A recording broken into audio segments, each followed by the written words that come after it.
Group 4 பணியிடங்களுக்கான தேர்வு ஜூலை 12ஆம் தேதி நடைபெறும் என டிஎன்பிஎஸ்சி அறிவிப்பு. விஏஓ, இளநிலை உதவியாளர், தட்டச்சர் உள்ளிட்ட பணிகளில் 3935 காலி பணியிடங்களுக்கு இன்று முதல் விண்ணப்பிக்கலாம். வேந்தரான ஆளுநர் ஆர்.என். ரவியை புறக்கணித்து அரசு பல்கலைக்கழக துணைவேந்தர்கள். உதகையில் ஆளுநர் ஏற்பாடு செய்துள்ள மாநாட்டில் ஒருவரும் பங்கேற்கவில்லை. அரசு பல்கலைக்கழக துணைவேந்தர்களை மாநாட்டில் பங்கேற்க விடாமல் போலீஸ் மிரட்டல். மாநாடு நடத்துவது அரசுக்கு பிடிக்கவில்லை என்றும் ஆளுநர் ஆர்.என். ரவி குற்றச்சாட்டு. Unfortunately, in this conference, state universities are not participating because they have informed me, even in writing, that they have been warned by the state government not to participate.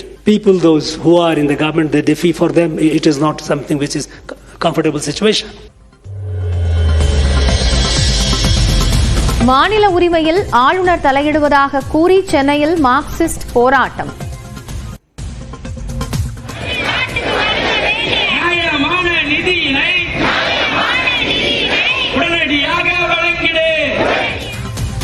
உதகையில் மாநாடு நடைபெறும் இடத்திற்கு முன்பாக திராவிடர் தமிழர் கட்சியினர் ஆர்ப்பாட்டம்.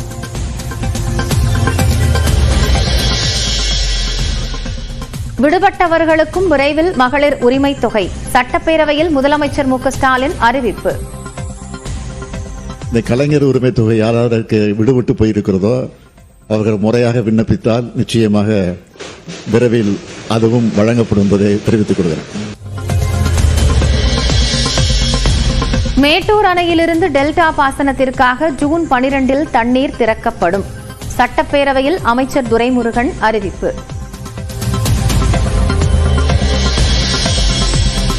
+1 கணினி அறிவியல் பொதுத் தேர்வில் 24வது கேள்விக்கு எந்த பதில் எழுதினாலும் 2 மதிப்பெண்கள். கேள்வி தவறாக கேட்கப்பட்டதை அடுத்து தேர்வுத்துறை நடவடிக்கை.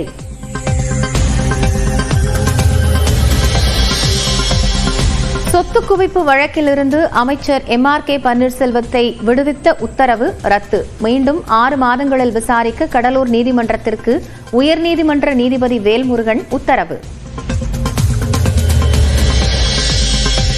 பொள்ளாச்சி அருகே ஆழியாறு அணையில் மூழ்கி 3 கல்லூரி மாணவர்கள் உயிரிழப்பு. சென்னையிலிருந்து சுற்றுலா சென்ற இடத்தில் குளித்தபோது நீரில் மூழ்கினர்.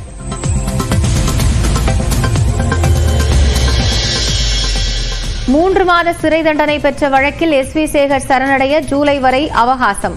அவதூறாக பேசிய வழக்கில் பெண் பத்திரிகையாளரை அணுகி மன்னிப்பு கேட்க தயாராக இருப்பதாக எஸ்.வி. சேகர் அறிவிப்பு. நெய்வேலி என்எல்சி தொழிற்சங்க தேர்தலில் விறுவிறுப்பான வாக்குப்பதிவு. வெற்றி பெற்றவர்களின் விவரம் மாலையில் அறிவிப்பு.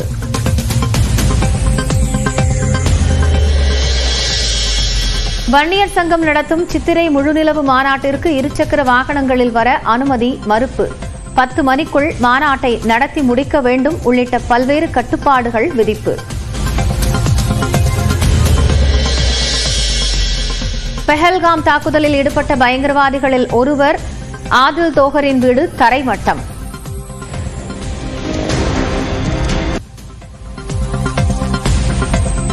பாகிஸ்தானில் லஷ்கர் இ தொய்பாவில் இணைந்து பயங்கரவாத பயிற்சி பெற்றவர் என தகவல். எல்லையில் சண்டையை தொடங்கிய பாகிஸ்தானுக்கு இந்திய ராணுவம் பதிலடி. பாதிப்புகள் எதுவும் ஏற்படவில்லை என இந்திய ராணுவம் தகவல்.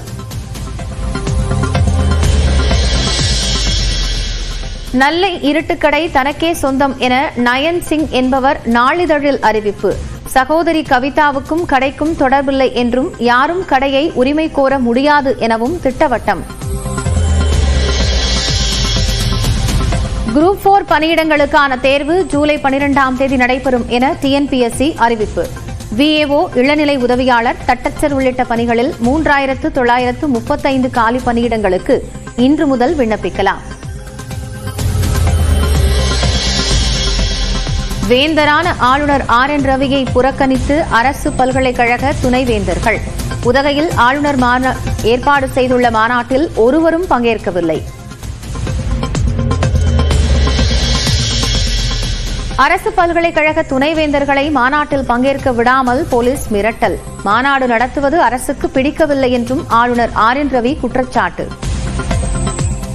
Unfortunately, in this conference, state universities are not participating because they have informed me, even in writing, that they have been warned by the state government not to participate. People, those who are in the government, they defy for them. It is not something which is a comfortable situation. மாநில உரிமையில் ஆளுநர் தலையிடுவதாக கூறி சென்னையில் Marxist போராட்டம்.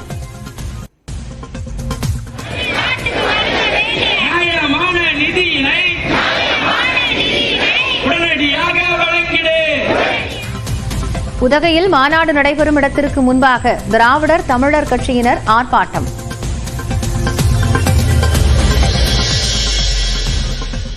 விடுபட்டவர்களுக்கும் விரைவில் மகளிர் உரிமை தொகை.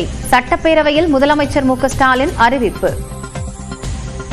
இந்த கலைஞர் உரிமை தொகை யாராருக்கு விடுபட்டு போயிருக்கிறதோ அவர்கள் முறையாக விண்ணப்பித்தால் நிச்சயமாக விரைவில் அதுவும் வழங்கப்படும் என்பதை தெரிவித்துக் கொள்கிறேன். மேட்டூர் அணையிலிருந்து டெல்டா பாசனத்திற்காக ஜூன் 12 தண்ணீர் திறக்கப்படும். சட்டப்பேரவையில் அமைச்சர் துரைமுருகன் அறிவிப்பு.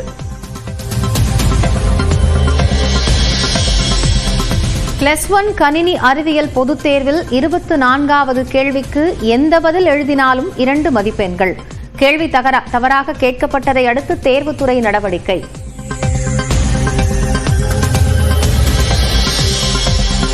சொத்து குவிப்பு வழக்கிலிருந்து அமைச்சர் எம்.ஆர்.கே. பன்னீர்செல்வத்தை விடுவித்த உத்தரவு ரத்து. மீண்டும் 6 மாதங்களில் விசாரிக்க கடலூர் நீதிமன்றத்திற்கு உயர்நீதிமன்ற நீதிபதி வேல்முருகன் உத்தரவு.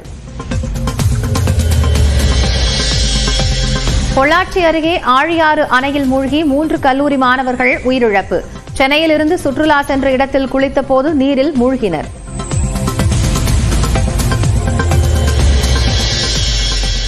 மூன்று மாத சிறை தண்டனை பெற்ற வழக்கில் எஸ்.வி. சேகர் சரணடைய ஜூலை வரை அவகாசம். அவதூறாக பேசிய வழக்கில் பெண் பத்திரிகையாளரை அணுகி மன்னிப்பு கேட்க தயாராக இருப்பதாக எஸ்.வி. சேகர் அறிவிப்பு. நெய்வேலி என்எல்சி தொழிற்சங்க தேர்தலில் விறுவிறுப்பான வாக்குப்பதிவு. வெற்றி பெற்றவர்களின் விவரம் மாலையில் அறிவிப்பு.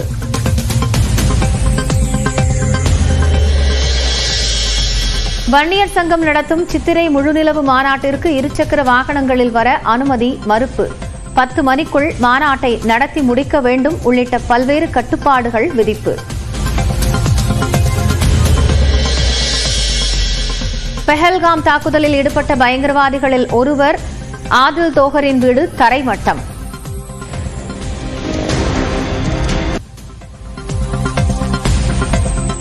பாகிஸ்தானில் லஷ்கர்-இ தொய்பாவில் இணைந்து பயங்கரவாத பயிற்சி பெற்றவர் என தகவல். எல்லையில் சண்டையை தொடங்கிய பாகிஸ்தானுக்கு இந்திய ராணுவம் பதிலடி. பாதிப்புகள் எதுவும் ஏற்படவில்லை என இந்திய ராணுவம் தகவல். நெல்லை இருட்டுக்கடை தனக்கே சொந்தம் என நயன் சிங் என்பவர் நாளிதழில் அறிவிப்பு. சகோதரி கவிதாவுக்கும் கடைக்கும் தொடர்பில்லை என்றும் யாரும் கடையை உரிமை கோர முடியாது எனவும் திட்டவட்டம்.